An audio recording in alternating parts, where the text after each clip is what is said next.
Espíritu Santo, yo te necesito. Manda tu fuego a ese lugar. La adoración en la iglesia. La iglesia está compuesta por aquellos que han sido llamados a servir a Dios y ser una nueva criatura. Su propósito primordial es adorar a Dios. Esa adoración da testimonio de Dios al mundo. Pablo dijo en Colosenses capítulo 3, versículo 17, y todo lo que hacéis, sea de palabra o de hecho, hacedlo todo en el nombre del Señor Jesús, dando gracias a Dios Padre por medio de Él. Pablo invita a los creyentes a hacer todo para el Señor, no solo en las reuniones, sino todo. Eso incluye la vida diaria de cada creyente. A veces creemos que realmente adoramos a Dios, pero no es así, ya que lo hacemos de muchas maneras distintas y no todas son correctas. Entre ellas se encuentra cuando adoramos por ignorancia. Como ejemplo podemos poner a Pablo en el Areópago cuando dijo: porque pasando y mirando vuestros santuarios, hallé también un altar en el cual estaba esta inscripción: al Dios no conocido, al que vosotros adoráis, pues sin conocerle es a quien yo os anuncio. Hechos 17:23.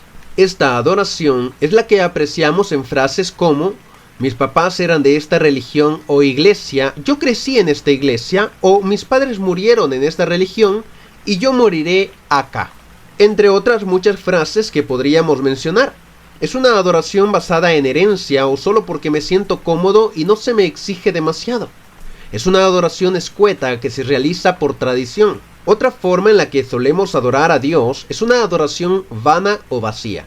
Isaías capítulo 29 versículo 13 dice: dice pues el Señor, porque este pueblo se me acerca con su boca y con sus labios me honra, pero su corazón está lejos de mí, y su temor de mí no es más que un mandamiento de hombres que les ha sido enseñado. Esta adoración, a diferencia de la primera, es una adoración vacía a voluntad. Es decir, no adoramos de una forma que desconocemos a Dios, como lo hacían los de Atenas, sino que conociendo a Dios, lo adoramos para recibir algún favor de Él, pero sin una sinceridad en nuestros corazones. Ahora bien, la adoración que Dios nos pide es muy distinta de estas dos formas. Juan capítulo 4 versículo 24 dice: Dios es espíritu y los que le adoran en espíritu y en verdad es necesario que adoren. Esta clase de adoración, que es la que Dios pide porque le agrada, es la adoración que sale del corazón del creyente. No es por ignorancia o tradición, ni por pedir un favor de Dios. Se le adora porque se siente en el corazón un verdadero deseo de adorar. Esto lleva a los cristianos a, primero, estudiar las Escrituras.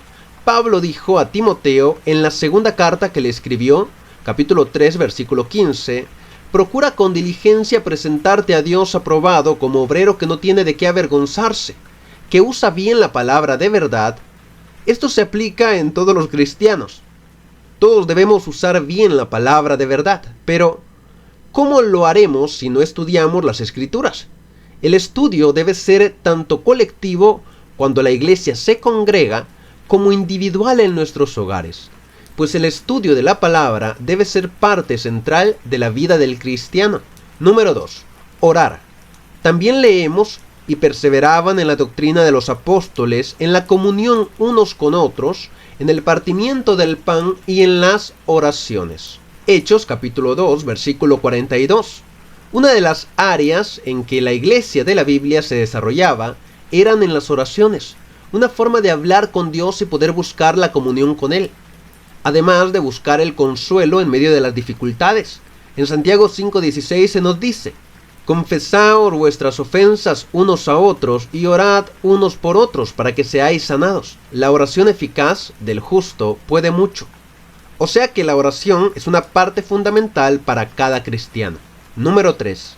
Cantar alabanzas. Además de estudiar las Escrituras y orar, los cristianos también cantaban. Efesios 5:19 dice: hablando entre vosotros con salmos, con himnos y cánticos espirituales, cantando y alabando al Señor en vuestros corazones, Colosenses capítulo 3, versículo 16 también nos dice: la palabra de Cristo more en abundancia en vosotros, enseñándoos y exhortándoos unos a otros en toda sabiduría, cantando con gracia en vuestros corazones al Señor con salmos e himnos y cánticos espirituales. Hebreos capítulo 13, versículo 15 nos agrega: así que ofrezcamos siempre a Dios, por medio de Él, sacrificio de alabanza, es decir, fruto de labios que confiesan su nombre. La alabanza, los cantos, son una forma de expresión que inyecta a cada palabra sentimiento, emoción, sentido, lógica y mucha convicción. Podemos saber el estado de una persona por cómo canta una letra. Dios nos pide, al igual que a la iglesia primitiva, un canto vocal que provenga del interior del ser humano, es decir, que con sinceridad exprese todo aquello que siente por Dios, inyectando los cantos con acción de gracia como una ofrenda aromática, es decir, que exprese sensaciones magníficas. Número 4. Participando de la cena del Señor. Esta fue la instrucción de Jesús en Lucas 22, 19 al 20. Y tomó el pan y dio gracias, y lo partió y les dio, diciendo: esto es mi cuerpo, que por vosotros es dado. Haced esto en memoria de mí. De igual manera, después que hubo cenado, tomó la copa, diciendo: esta copa es el nuevo pacto en mi sangre, que por vosotros se derrama. En Hechos 27 encontramos un ejemplo sobre la cena del Señor en la iglesia. Dice: el primer día de la semana, reunidos los discípulos para partir el pan, Pablo les enseñaba habiendo de salir al día siguiente, y alargó el discurso hasta la medianoche. Y en primera carta de Corintios, capítulo 11, versículo 23 al 25, encontramos otro ejemplo que aclara qué se celebra al participar de la cena del Señor. Dice: porque yo recibí del Señor lo que también os he enseñado, que el Señor Jesús, la noche que fue entregado, tomó pan, y habiendo dado gracias, lo partió y dijo: tomad, comed, esto es mi cuerpo, que por vosotros es partido. Haced esto en memoria de mí. Asimismo tomó también la copa, después de haber cenado, diciendo: esta copa es el nuevo pacto en mi sangre. Haced esto todas las veces que la bebiereis en memoria de mí. Así pues, todas las veces que comiereis este pan y bebiereis esta copa, la muerte del Señor anunciáis hasta que Él venga. Es decir, la cena del Señor fue un mandamiento de Dios para los discípulos que fue continuado por la iglesia y que nos recuerda, cada vez que participamos de ella, el sacrificio de Jesús en la cruz del Calvario, sacrificio que nos redimió, y también nos recuerda estar atentos y esperar la segunda venida de nuestro Señor. Número 5. Ofrendar. Otra de las prácticas de adoración era la ofrenda. Jesús nos enseñó sobre el mayor valor que existía en dar con agradecimiento, amor y gratitud, que en la cantidad y el valor monetario de lo que damos, con la viuda pobre de Lucas. En primera carta de Corintios, capítulo 16, versículo 2, dice: cada primer día de la semana, cada uno de vosotros ponga aparte algo según haya prosperado, guardándolo para que cuando yo llegue, no se recojan entonces ofrendas. Y en segunda carta de Corintios, capítulo 9, versículo 7, se nos añade: cada uno dé como propuso en su corazón, no con tristeza ni por necesidad, porque Dios ama al dador alegre. La ofrenda es algo voluntario. Bajo el contexto histórico de los textos citados, se nos invita a dar para las necesidades del mismo pueblo de Dios. O sea que la ofrenda es para los necesitados y las distintas necesidades, así como para los distintos ministerios primordiales de la iglesia. Los cristianos del primer siglo se reunían para practicar estas cosas, y así buscar un crecimiento espiritual y una cercanía con sus hermanos. Además de que todos querían encontrarse en la misma situación, porque todos son iguales delante de Dios. Por esto compartían juntos en todo lo que podían.